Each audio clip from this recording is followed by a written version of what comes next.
Welcome to the Definitive UFO Show's UFO Minutes, your daily dose for UFO content. We had an article come across the wire today, courtesy of Christopher Sharp in the Liberation Times. As you know, there has been a recent release of UFO documents and videos from the United States government. Some feel that this is less than transparency, not really overwhelmed with the content. We're going to go ahead and take a look at the article that kind of sheds some light on the thoughts on what this could be. A lot of us already believe that not a lot will come from this, even in the long run, right?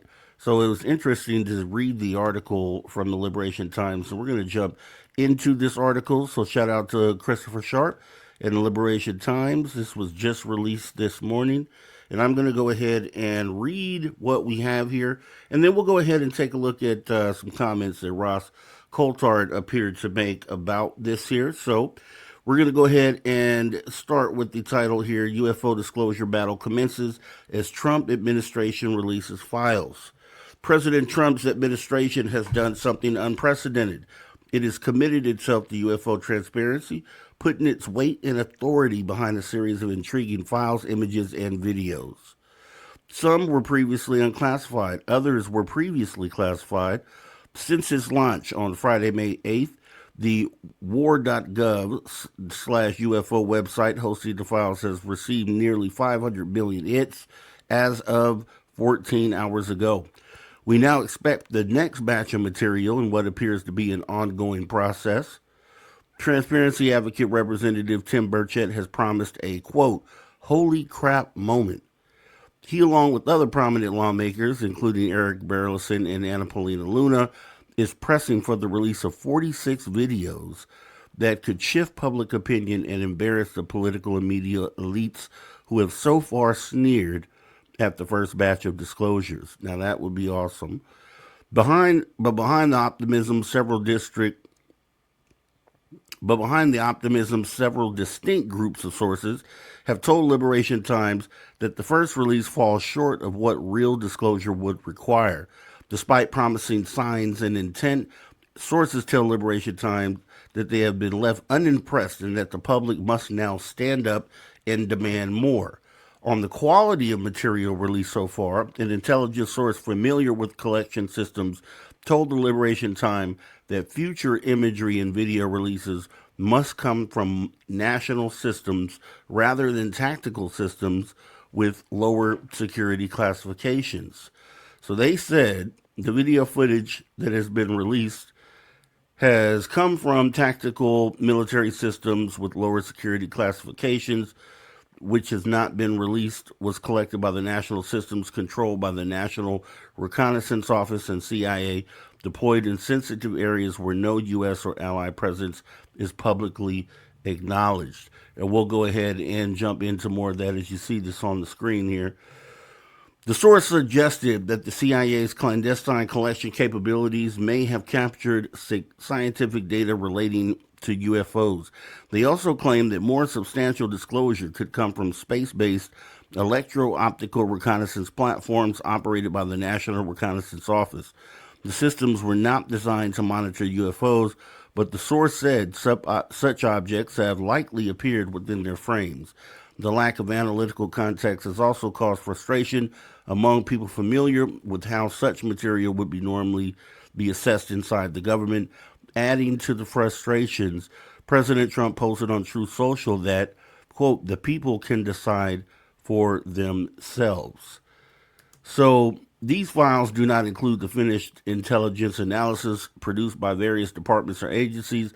Those finished analyses would be classified and require review by the original classification authority before release.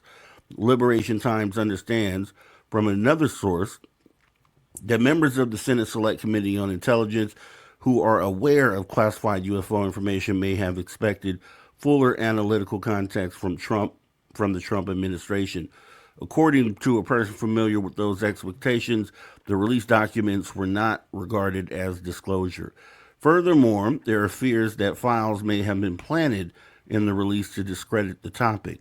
Another source who spoke to Liberation Times was baffled as to why the files included multiple FBI records, but no content from the Department of Homeland Security, whose responsibility include countering drone threats to the homeland.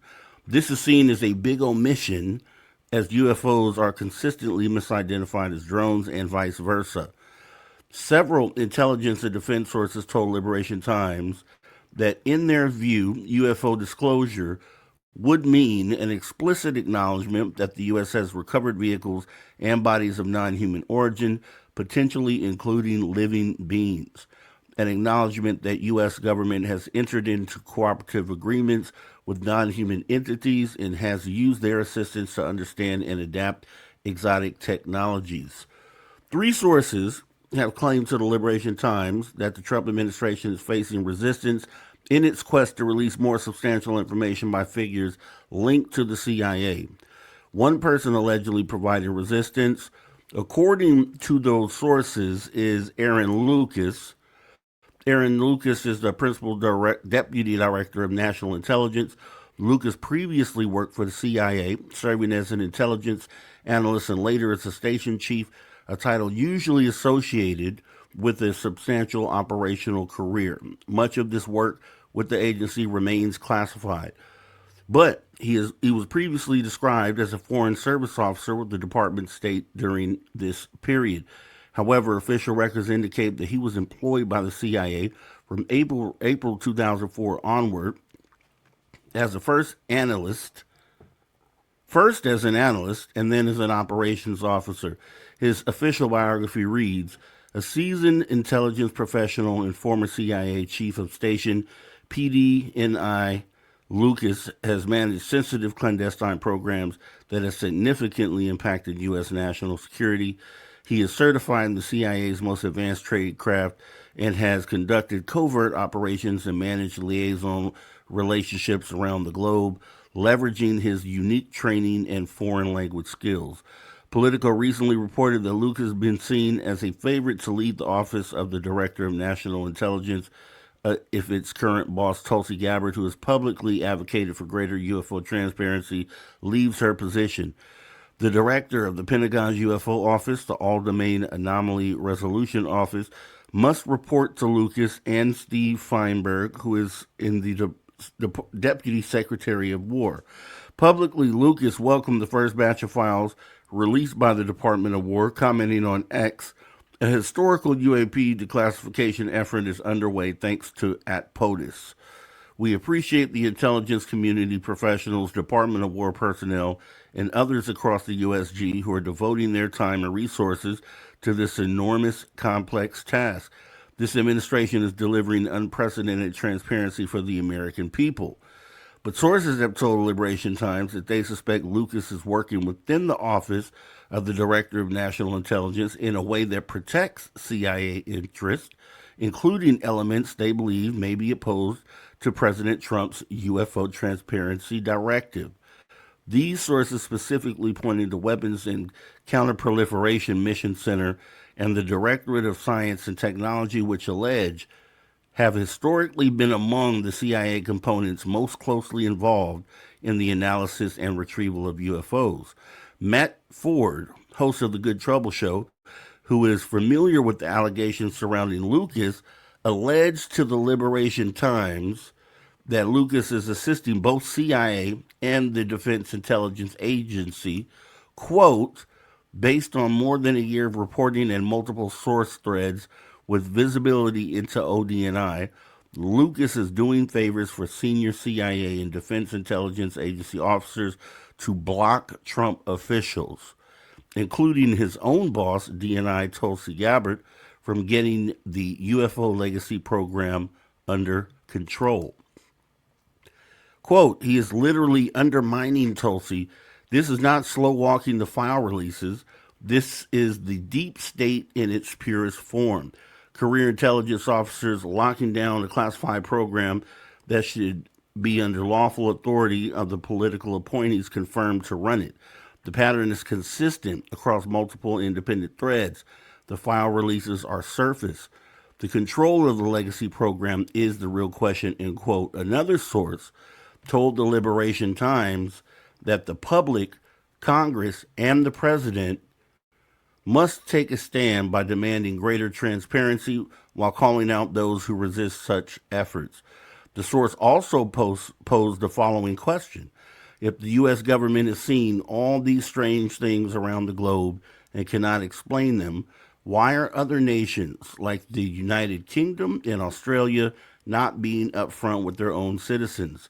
It's clear now that there is a global cover up.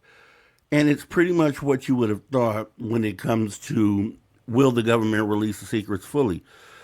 And, we know based on other files that have been attempted to be released during this administration that there's always the surface promise that everything will be released, but historically we know that that hasn't been the case. So, when a lot of credit has been given to President Trump for stepping out and saying, hey, release all the files, but we can recall times where he said that as well, with the intent not really being there to release all the files. So, is this more of the same? And, I think it was pretty cool to get some names as far as the ones that might be helping to obfuscate this. So, if you had to ask me at the end of the day, not sure that the president really wants these files out. However, Ross Coulthard is the one that pointed this out, and I want to refer to his thoughts on the X post that he posted, which actually brought my eye to this whole situation and prompted me to go ahead and read this here today. But Ross Coulthard starts out with: it is gravely concerning if, as this story from Liberation Times, Chris UK Sharp alleges, former CIA operative Aaron Lucas, and we can go ahead and take a look at him again. This is the guy. If you see him at a coffee shop, just ask him, say, hey, why step in the way of disclosure? This is ODNI Aaron Lucas. So if CIA operative Aaron Lucas, principal director, deputy director of national intelligence, a subordinate to director of national intelligence, DNI Gabbard, is in fact not supporting and secretly undermining the president's publicly pledged full UAP disclosure, the ODNI Gov needs all the support it can get to push back against those in power who don't want the public to know about the legacy UAP and biologics retrieval program. The 80-year-old cover-up is real. Last week's promised, quote, maximum transparency on UAPs was clearly a limp effort with recycled, long declassified FBA and NASA files, falsely touted as new. Is the Department of War thinking it can play games? There are still many classified high-res videos held by the Department of War and the IC agencies that put the reality of NHI engagement with this planet beyond doubt. They are within Energy, CIA, NRO, Gov, NGA, Geointelligence, NASA, and other agencies. If President of the United States is to be remembered as the president who fearlessly exposed the deep state, he should reject attempts to sabotage America, telling the truth about an 80-year-old cover-up. The public's overwhelming keen response to the first Pursue UAP files release, over 500 million views so far, underlines how untenable it is for government to promise disclosure and fail to deliver. The public wants full disclosure. Anything else is empty promises. This is a crucial test of President Donald Trump's credibility. Okay, a couple things you could take away with that, as we stated earlier. I think there's already a credibility hit because there are a set of files that the president came out and said to release. Those would have been the MLK files, the JFK files, and then obviously the Epstein files, which none of those releases were complete. So I think credibility there is already gone. Now, this is an opportunity, I think, for him to regain credibility. And I think that'd probably be more of the approach to regain credibility by releasing all the files, all the UFO files, anything pertaining to this. the things that confirm the presence, right? Not just random videos, which by themselves are still valuable, but actually releasing the evidence that shows that these things are exotic, that they're not from here. And I think that's the way that he would need to do this in order to regain credibility as far as, being a man of his word, right? You could say on the surface, release everything, and then behind the scenes say, hey, don't release everything. And we know that that's happened already with this current president multiple times. So, probably expect more of the same, but just wanted to make sure that we got this news out to you, some of the latest stuff here. And for this UFO Minutes, I wanted to go ahead and also show you what some of the feedback has been from the scientific community as far as these releases go. Now, I'm going to show you the contrast, right? We're talking about scientists out there, their opinions, their responses to what's going on. And I'm going to show you the optimistic outlook from one Avi Loeb. Let's take a look. Defense has released hundreds of never-before-seen files on UFOs. This is part of President Trump's effort to increase transparency on government knowledge of possible extraterrestrial activity. Here are some of the new pictures on the Department of Defense's website. It includes one image from the Apollo 17 mission to the moon. Can't quite make this out. I have no idea what I'm it's basically, apparently it appears to show lights above the lunar surface. So for more on this, we called in an expert, Avi Loeb. He's a Harvard astrophysicist who leads the Galileo project, which focuses on this kind of unidentified aerial phenomena, or UAP. Professor, thank you so much for joining us. You've been going through these files. What stood out to you? In your vast knowledge and expertise, you don't believe that we're the only carbon-based life forms in the entire universe, do you? Not at all. I don't even think that we are at the top of the food chain. Oh, the Milky Way galaxy is full of 100 billion stars like the sun, and about 10% of them have a planet roughly the size of the Earth at roughly the same separation. So it would be arrogant of us to assume that we are unique and special, and most of the stars formed billions of years before the sun. So there was plenty of time for even a spacecraft like Voyager that was sent out of the solar system 50 years ago. Even for that, to cross the entire Milky Way galaxy, it takes about 1 billion years. There was plenty of time for other civilizations that predated us to reach to our backyard. So I think it should be treated as an experimental, observational task for us to figure out if we are being visited. And if we are visited, of course, that would inspire us to visit the backyard of the senders of these probes.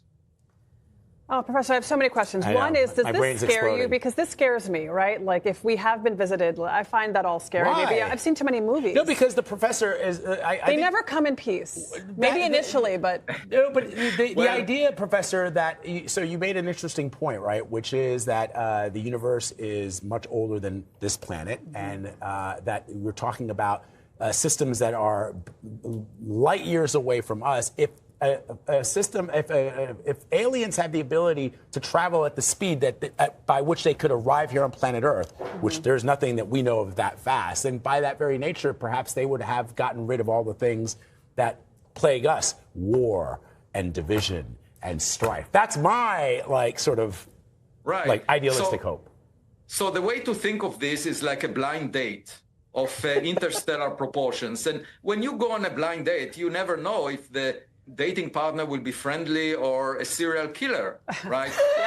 And so my approach is I'm sufficiently frustrated with the daily news, reading the news every day here on Earth, that I'm willing to experience whatever we find, because my hope is that it will bring us to a better place. We would not be as arrogant as we are. We would not be, engaged in conflicts all the time here on Earth, because there would be something else out there that we should think about. So all in all, I think it would bring us, it will be a good transformation for humanity. And that's why I think we should search for anything. The other thing to keep in mind is, even if we don't, we are not willing to believe that, the question of whether we have a neighbor or not does not depend on what we think. Either we have a neighbor that is visiting us or not. And so our duty, at least my duty as a scientist, is to look at the evidence and figure out what it means. And I'm here to help government in this process as more data is being released. All right, and that's a great optimistic perspective from what would appear to be an open-minded scientist. Both ends of the conversation being optimistic on looking at the evidence for what it is and being open to the possibilities. Now, at the same time that this is going on, we have the pessimistic approach, and that's going to be from none other than Mr. Debunk Everything, Seth Shostak with SETI. And I'm pretty sure you have heard his opinion on what's going on. He was interviewed within the last day or two, and this is what he had to say. This is totally contrary and opposite to what you just watched. Check it out. Is releasing and declassifying files on UFOs. This includes eyewitness testimony, photos, and reports of sightings of unexplained objects. So I want to bring in Seth Shostak, senior astronomer at the SETI Institute in Northern California. Seth, thank you so much for being with us. First, can you explain to us what the SETI Institute does? Yeah, well, the SETI Institute, it does many things, many kinds of research. That's what it is, research organization, all connected to the idea of is there other life in the universe beside what we find here on planet Earth? And that includes, of course, things like plants and, other sort of stupid life. No affront to the plants, but still. And maybe more famously to looking for, intelligent alien life, which we've been doing for a long time. And so what do you make of the Pentagon's release of these new materials today? Did you learn anything? Anything surprise you? Well, to be honest, this kind of stories that are very analogous to what was released today, appear about every couple of months in the news because, somebody says something somewhere. I think you have to look at it this way. If really there was good evidence for aliens, cruising our skies, which is the implication of today's story, that would be something that would be noticed by, the FAA, the Federal Aviation Administration. It would be noticed by astronomers. It would be noticed by, Joe Sixpack in his backyard. And that doesn't happen. These stories have been, circulating for at least a half a century, and we've not really learned anything from that. Yeah, I got to say, Seth, there's a lot of skeptics who are going to believe that these pictures are, frankly, of objects created by our foreign adversaries, namely Russia and China, who send these unique objects to our airspace to distract us and also potentially gather more information about our own surveillance capabilities. What do you make of that theory? No, I think it's a good theory, and it's undoubtedly true. I mean, it's been proven to be the case in some, specific circumstances. It's also the case that there are something like 8,000 satellites orbiting the Earth. Most of them have cameras that are looking down, and some of those are military, reconnaissance satellites. So, they're looking down, and they're up there in the sky a couple of 100 miles above your head. They reflect a little sunlight now and then, so they look like bright objects sailing across the sky. So these things get reported. People get all upset about them, or at least excited about them, thinking that the aliens are about to land. But unfortunately, it's probably not the aliens. It's probably humans. What do you think is the most compelling evidence thus far in your own research that there is extraterrestrial life beyond our planet? Yeah, well, to be honest, there is no compelling evidence so far for extraterrestrial life. I mean, if that weren't the case, that would be a huge story. If we really had proof that there was some sort of life, even if it's stupid life, right, on some planet X light years away, whatever, that would be on the front page of every newspaper in the country, because that would be really interesting. That would tell you right away, hey, life is not a miracle. It's not just limited to Earth. Life is all over the place. So that would be a big story. But you haven't read that big story yet because we've never found that evidence. Personally, I think that life is probably, like fire hydrants or whatever, very, very common all over the place, but we still haven't found it. So you don't think the government is hiding alien corpses somewhere? A lot of people believe. You don't believe that there's aliens walking among us, that there's spaceships orbiting our planet here. You don't believe any of that? No, those would be huge stories if true. But the aliens probably wouldn't limit their visits just to the United States. They might also want to, visit other interesting countries like Bulgaria or whatever. I mean, you would think that if this were true, right, it would be a story worldwide, but it's not. Seth Shostak, thank you so much. Always good to talk to you.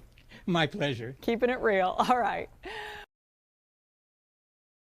Wow. Now, unfortunately, Seth Shostak being with SETI, which they are search for extraterrestrial intelligence, I believe is what it is, and they're listening for signals in deep space. And because he hasn't heard anything there, appears to kind of form his opinion on the overall phenomena.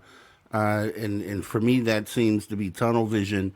To kind of go against a couple of the points that he made there. I mean, we definitely want a skeptical opinion on the data that we're looking at, but I can tell that he probably has not analyzed any of the data.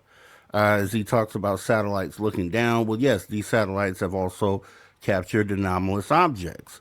Talking about Joe Blow in his backyard. Oh, Joe Blow has a lot of video evidence of things that are strange and unexplainable flying through the skies. So it just seems like this is a closed-minded approach, and it bugs me that they go to a person like this. If you're going to have a skeptical opinion, at least have examined the evidence and then make a conclusion based off of that. Because I think he said, there's nothing compelling out there. And I think we can all agree that that's just not true. So either he's being disingenuous to the topic, or he hasn't really looked at any of the data, which I'd probably say it's the latter of the two. But you can see, you got scientists with very optimistic outlooks on what this could be, very open-minded to the potential that we are currently being visited, and also pointing out that this universe has been around billions of years. Planets have been, a billion years ahead of us, millions of years, if even. And that would allow for anything that moved into an intelligent state. If they're a million years ahead of us and they sent out a probe at the speeds that we go at currently, something could have reached us by now. And it's just wild for scientists to have this opinion. So with that being said, we're going to jump into some examples on why some of the footage that was released could potentially validate some of the talk of UFOs being authentic and real. But for now, we're going to end this one here. And we'll be back with another UFO Minutes. So make sure you stay tuned, stay subscribed to this channel, make sure you hit the notification bell, and we will see you on the next UFO Minutes.